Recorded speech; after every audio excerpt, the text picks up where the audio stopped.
The fourth-born daughter of the ruler of the kingdom Clover must, on the fourth sunrise of December, use her wits far from mediocre, travel the four lands, keeping her composure, and attempt to unify under the sun's rays. She must simply do as this says, and collect the four keys from the realm of the fays, return to the tomb before the moon shines down in all its blaze. I'm Delilah, and apparently I need to fulfill the prophecy you just heard. That's right. This time, the narrator of the story tells you they're not your average teenager, they mean it. I hail from the kingdom of Trifolium quatuor regna, which translates to the four-clover kingdom for you non-Latin speaking folk. We live among witches, goblins, elves, and honestly, everything that's outside the limits of your imagination. Magic makes life anything but mundane. However, I think the magic of our world is much like the technology of yours. Makes life easier. Yet the question remains, is it after all nothing but a double-edged sword? A long time ago, there was a battle and we were cursed. The spell was cast to ensure that there would never be peace and harmony in our kingdom. A day has not passed where members of different clovers haven't quarreled. The four clovers have four different seasons at the same time. The symbolization of the clovers in both our worlds are the same. Each leaf represents hope, faith, love, and luck. At the entrance of every clover is stationed a goblin with each one of these names. There are identical towers in every clover and one in the center of the kingdom that holds the prophecy. And in exactly 30 seconds, I'm going to be on my way, for today is the day generations past have looked forward to. The day where the fate of our kingdom would be decided, the sole burden of which rests on my shoulders. No pressure, right? I head westwards. At the gates of the clover stands Hope, the goblin. Unlike the lies and atrocities your fairy tales have spread about goblins being jealous, evil creatures, goblins in our world are an absolute pleasure to be around. Hope says hi. A knowing smile on his face, he opens the gates of the clover, letting me through. The chilly wind took me by surprise. As the compass needle pointed due west, my boots dig into the snow.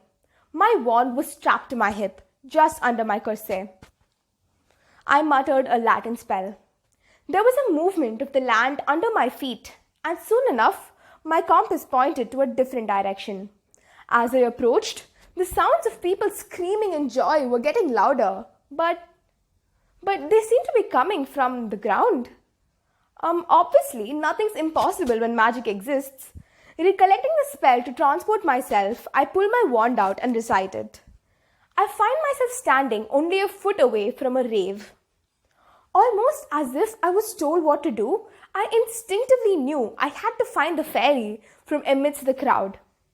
I scanned the people in front of me for a few minutes before I realized the answer was right in front of me. The shape of the fairy folk's ears are different from the rest.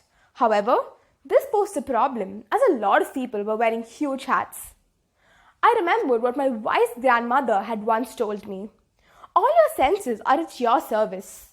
I held my wrist as I blocked out all the sound around me and focused on the sense. Fairies smell like honey and cinnamon, I remembered fondly from the tales I've heard. In a few minutes, I spotted the fairy and I knew she was looking at me all this while. She nodded her head, indicating that we had to move away from the rave. She looked me straight in the eye and tapped her feet. I knew what she was trying to do. Once again, in contrast to your world, fairies here were rather wicked. She was trying to block my memories out. She wanted the key all to herself. Blinking thrice, I say, O thou of fey folk, you are compelled to hand the first of the keys to Delilah, the bearer of the prophecy. A wave of surrealism took over me. Was this long-awaited day actually happening? Were all of it going to be just as easy? The fairy clucked her tongue as she handed a spherical object with weird edges to me. Fastening the caramel-colored stone to my belt, I transported myself back to the land overhead and quickly walked over to the next clover. In the south clover, it was fall. As Faith the goblin led the way, I thought once again, was all of it going to be just as easy?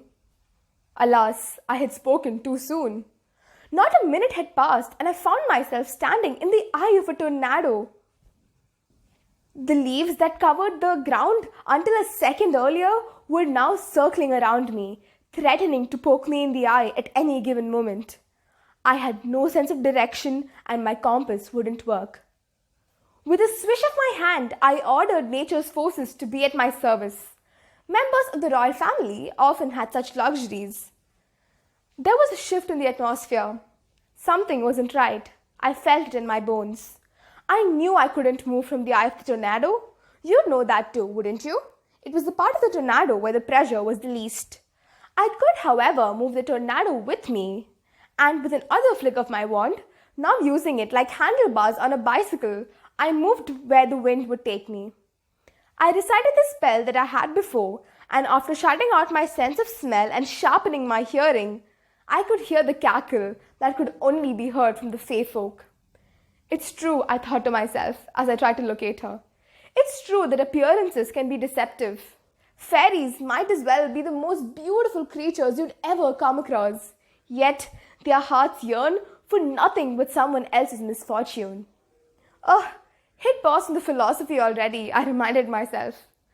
Back to the evil cackle that I now knew was to my right, I stopped and realized that instead of leaves in the tornado, now there were thorns from the bushes of roses. My voice shook with frustration as I summoned the Fae with the age-old spell. Uh-oh, I shouldn't have done that. I should control my emotions, I realized, as the thorns now became horns, the kind that you'd find on bulls. I had angered her. I needed to think on my feet. That's it! My feet! My boots! Stiffening my body, I leapt from the ground. After exerting force on the ground, I was thrust forward. Using my wind to block the horns from my eyes, I leapt onto the fairy. My legs straddled around the fairy's torso. I pressed my wand against her, blinked thrice, once again, and said what I had told the fairy previously. Choking, she stuck an ivory-colored stone in my hand. Using my wand to propel myself, I realized that the sun was overhead now. I didn't have much longer. I transported myself to the East Clover. Greeted by Love the Goblin at the entrance, I took off as fast as I could. I felt the beads of sweat roll down my face as we approached a trough in the land. No wonder I was sweating. It was summer in this clover. A trough? That doesn't make any sense. A valley, that's what it was. And this time, I didn't have to locate the fairy, for there she stood, her shimmering baby blue wings fluttering in the wind. A wild look on her face, she stopped me even before I could blink thrice. She spoke lucidly as she pointed to the water body at the end of the valley. Thee shall drown in the body of water before you lay your filthy royal hands on the third stone. I replied, I do not have time for this. Just tell me where the stone is, Faye. She continued, at the bottom of the river. Good luck, because you'll never find it. Giggling to herself, she took into the air, her wings taunting me. Little did she know that the oldest trick in the book would not work against the chosen one. I was trained to decipher underlying tones of deception for this very instance. I knew it wasn't at the bottom of the lake. It's right here, in the valley. I racked my brains in the hopes of finding an answer. I thought back to the previous fairies and stones. Minutes passed. I could see my shadow moving, indicating that I was losing time. I took a deep breath. The fragrance of the flowers reminded me of the palace garden, the fireplace, the water fountain, and the mud that would tickle my feet. I almost screamed in joy as it came to me. Each of these stones represented an element of nature. It all made sense now. The 4 elements, the 4 keys. Before I could savor the satisfaction, I realized I needed to find the next stone. I could use a spell, but there are way too many ways to summon the specific stone. I don't have a choice, do I? I thought back to my older sister, her thoughtful eyes always on an easel, her hands always with a fleck of paint. She used to explain colors and shades to me with an unparalleled level of passion.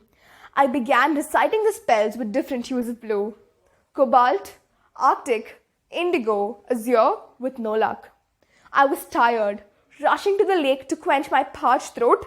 The color of the water reminded me of the teal dress that I was given on my 12th birthday. One last time, I tried the color, teal, and this time I was successful. The stone hurtled to my feet. Grabbing it, I transported myself to the fourth clover. The final clover. Rushing past Luck the goblin, I raised my eyebrows at the coincidence.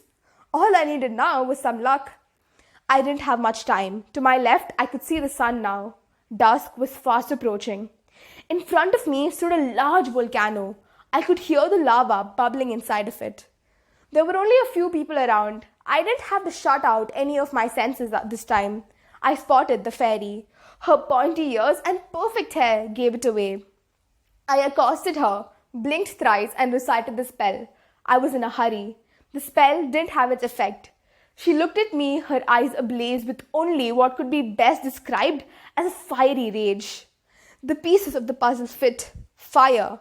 Fire was the fourth element. She wore it around her neck in a locket. My eyes locked with hers. We engaged in a battle of spells. I could feel the golden light of dusk fall on her blonde hair. I realized what had to be done. Fairies were known to be the vainest of creatures. Apologizing, I yanked her hair and pushed my wand into her beautiful braid. This took her by surprise. She was off her guard. Grabbing the pendant, the exact moment that the lava burst forth from the mouth of the volcano, I ran for my life. One last time, I thought. I transported myself to the tomb. A wave of panic washed over me. The prophecy. We don't know who wrote it. Am I overthinking? It can't be. What if the prophecy was written by someone who wanted evil purposes? It couldn't be. What if? No, I needed to believe. I must. I do not have a choice. The last thing I remember was placing the stones in the tomb. There was a flash of lightning and a roar of thunder.